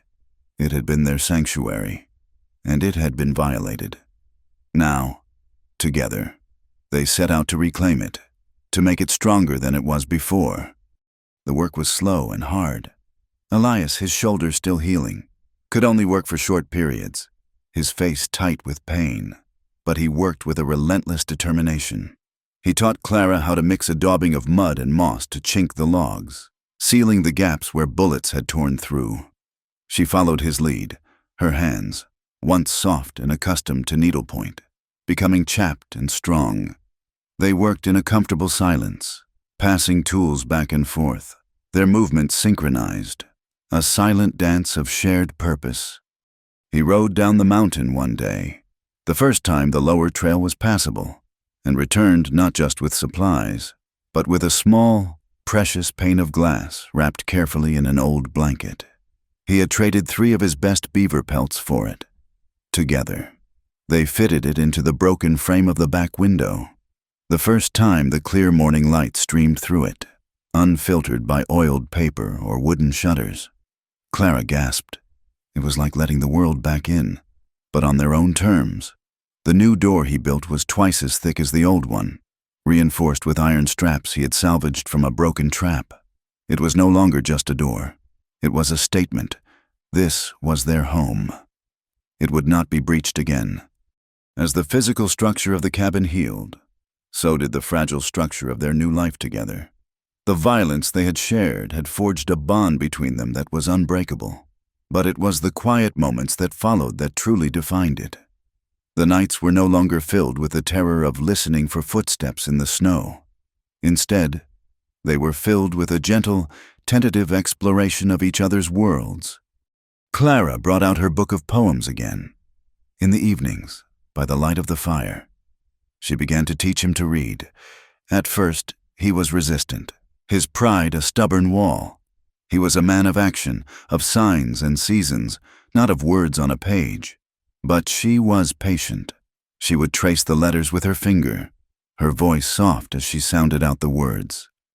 "A thing of beauty is a joy forever," she would read, and he would repeat it, his own voice a low, clumsy rumble, the words feeling foreign and strange in his mouth.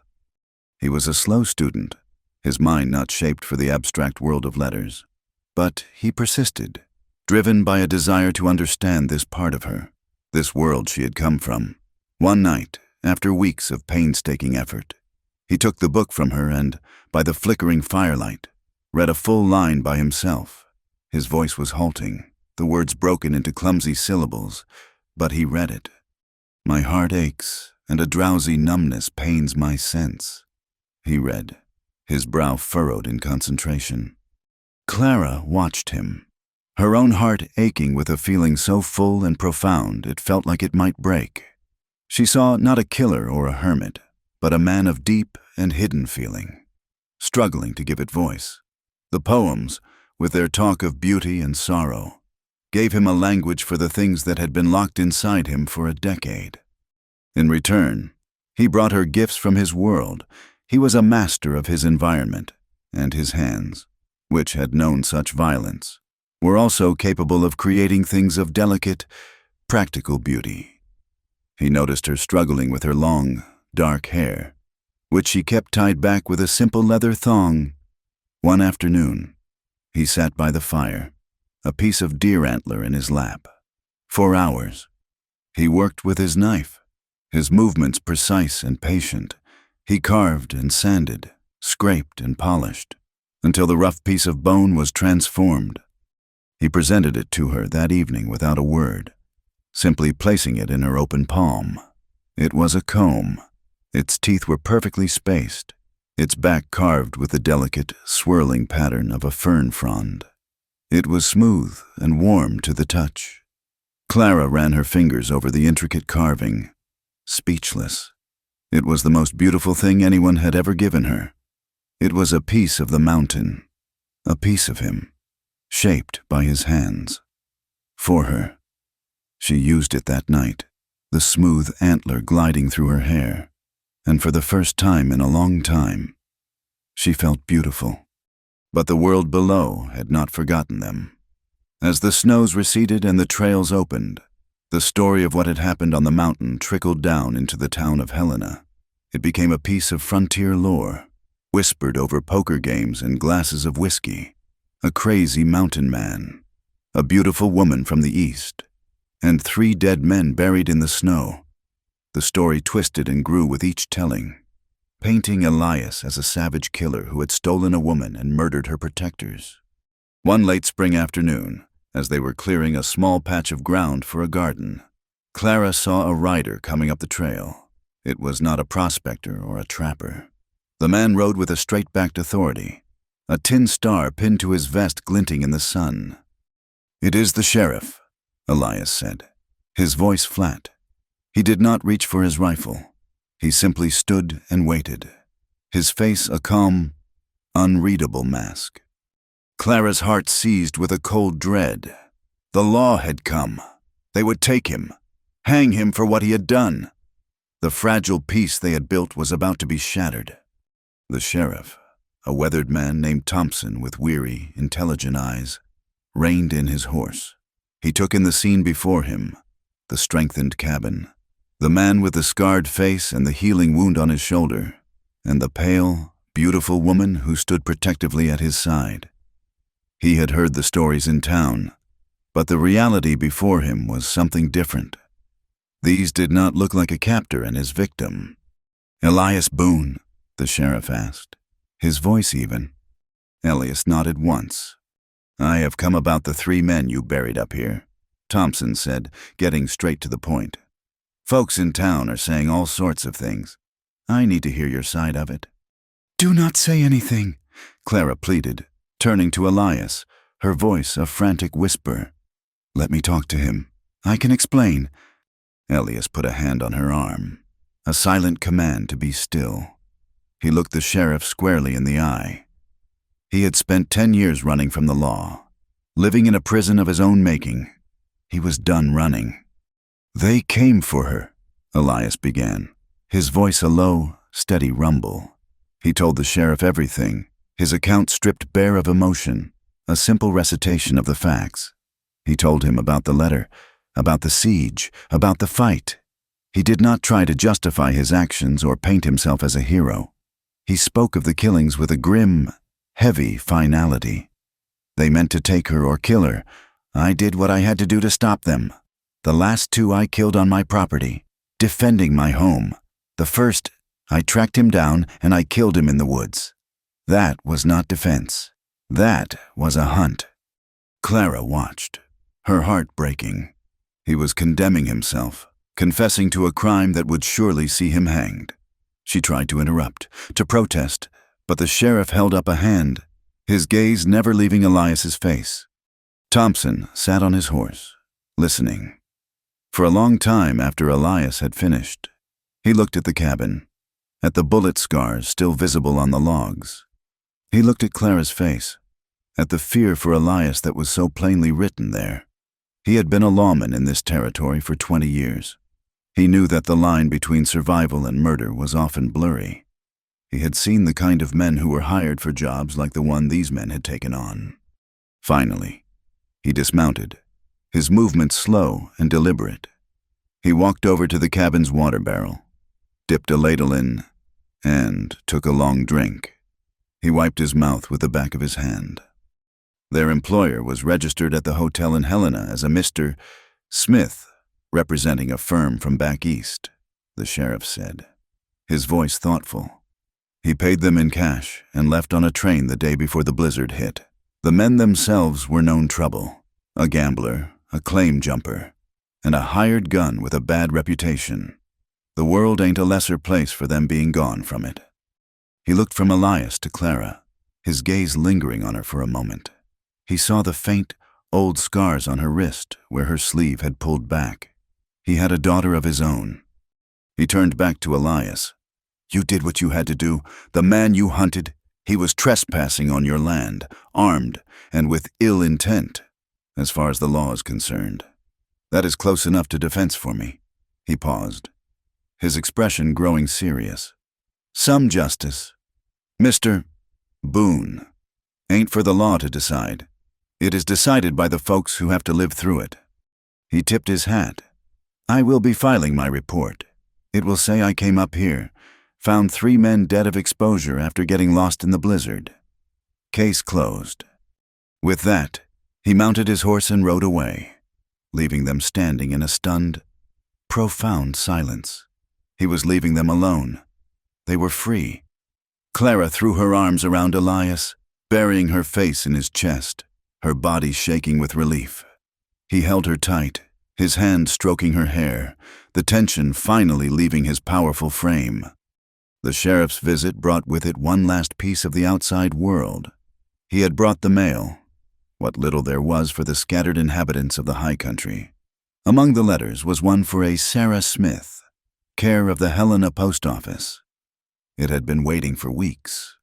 Clara's hands trembled as she took it. The postmark was from New York. She recognized the handwriting of her family's lawyer.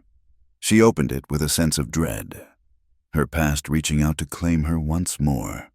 She read the letter, her eyes scanning the neat, legal script. Her fiancé, the man who had tormented her, had been arrested. It seemed his cruelty was not limited to her. Another woman, the daughter of another prominent family, had come forward with a story almost identical to Clara's. Her father, unlike Clara's, had chosen his daughter over his reputation. With 2 accusers, the scandal could not be contained. Her fiancé's family had abandoned him to the law. The letter went on to state that in light of these developments, her own family had withdrawn their objections. Her name was cleared. There were no more threats. The lawyer had enclosed a ticket for a train passage back to New York. She could go home. The letter fell from her fingers. Home. The word sounded foreign, like a place she had only read about in books. She looked around her, at the rugged, unforgiving peaks of the Bitterroot Mountains, at the scarred but sturdy cabin, at the man standing beside her, his face etched with concern. What is it? Elias asked, his voice gentle. I am free, she said, the words feeling hollow and strange. The man I ran from, he has been arrested, my family. They say I can come back. They sent a ticket. Elias went still. The air grew thick with all the things they were not saying. He looked out at the vast, wild country that was his only home. He had nothing to offer her. He was a scarred and silent man, a killer with a past he could never outrun. He could not give her the silks and parties and comfortable life she had been born to. He turned back to her, his face a mask of profound sadness. You should go, he said, the words costing him more than she would ever know. You deserve a better life than this, a better man than me. Clara looked at him, and, for the first time, she did not see the man who had saved her. She saw the man she loved. She walked to him and placed her hands on his chest, feeling the steady, solid beat of his heart. There is no better man than you. Elias Boone, she said, her voice shaking with the force of her conviction. And this is the only life I want. He stared down at her, a desperate hope dawning in his eyes. He reached into the pocket of his trousers and pulled something out.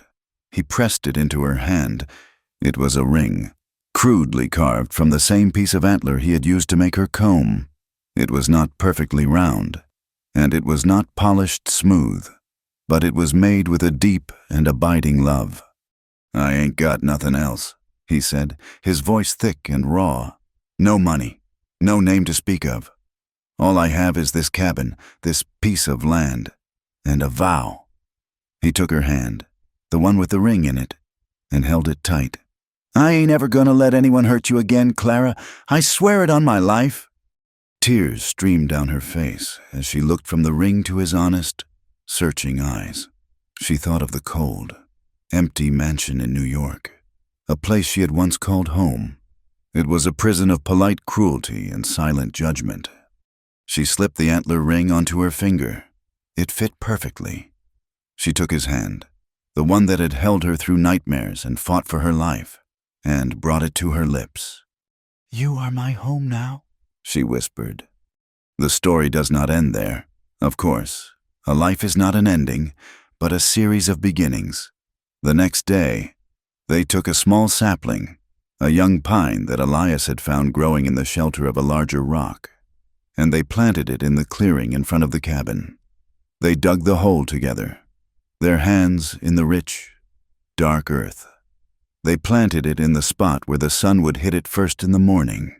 Its roots would have to dig deep into the wild earth to survive the winds and the snows of the mountain. It was a small, scarred thing, but it was alive, and like them, it was standing.